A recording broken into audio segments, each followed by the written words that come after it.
So I went to a small elementary school in Bayamón, Puerto Rico, and it was in the hood. And let me tell you, there were fights all the time, and we didn't have air conditioning, hallways, lockers, and most of the amenities schools in the US have. You know what else we didn't have? We didn't have to worry about someone coming into our school and shooting us and our teachers. My daughter goes to elementary school, so I cannot imagine what the families feel. So my heart goes out to all the victims, from the ones who lost their precious lives to the witnesses, the shooter, and all their families. These are all victims of the society we are maintaining. By now, you have probably heard politicians pointing the finger at the opposing side to blame for what happened. In this video, I'm going to share a Christian perspective on the root of the problem and a way forward. You see, the problem of evil is not a problem that politics can solve. And unfortunately, here in America, citizens are consistently berated by both sides of the political spectrum as of why the opposing side is the one to blame. As followers of Christ, we must not fall for this trap and foolishly believe this idea, because we know that evil has a root,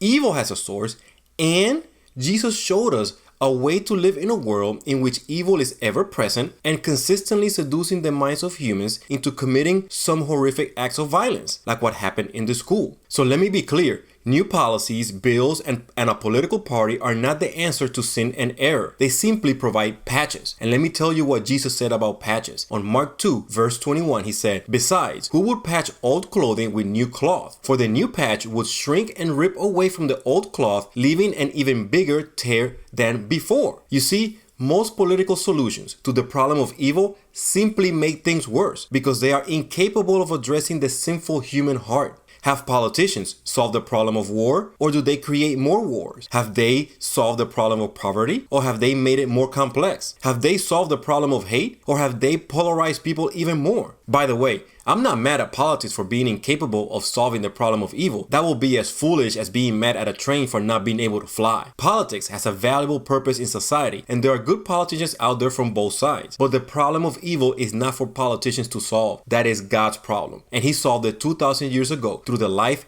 death, and resurrection of Jesus. He gave practical steps that do not require a Congress hearing or a new bill to be passed by Congress. This is what Jesus said on Mark 12:31. Love your neighbor as yourself. Do you think this young man that went inside an elementary school with a loaded weapon knew without a shadow of a doubt that he was loved by his neighbors? Highly unlikely. It's time to wake up. The way that we treat each other is a matter of life and death. And let me tell you, to love your neighbor, you don't need to buy them lunch, pay their bills, and know their entire life story. To love your neighbor, all we need to do is put our phones away and remember what's it like to look inside the eyes of a troubled soul. This is a skill that has been lost in our society today, and we're paying a heavy price for it. How many people saw this young man floundering in spiritual darkness and never said a thing? I know one person that was talked out of committing suicide while taking the bus to the bridge where he was going to jump from by a stranger that simply said hello and said some nice things during the bus ride. As followers of Christ, we don't need to look at politicians for an answer or to blame when evil strikes again. We remove the log from our own eyes so that we can see clearly to remove the speck from our friend's eye. So let us love our neighbor. It might save the lives of many. God bless you.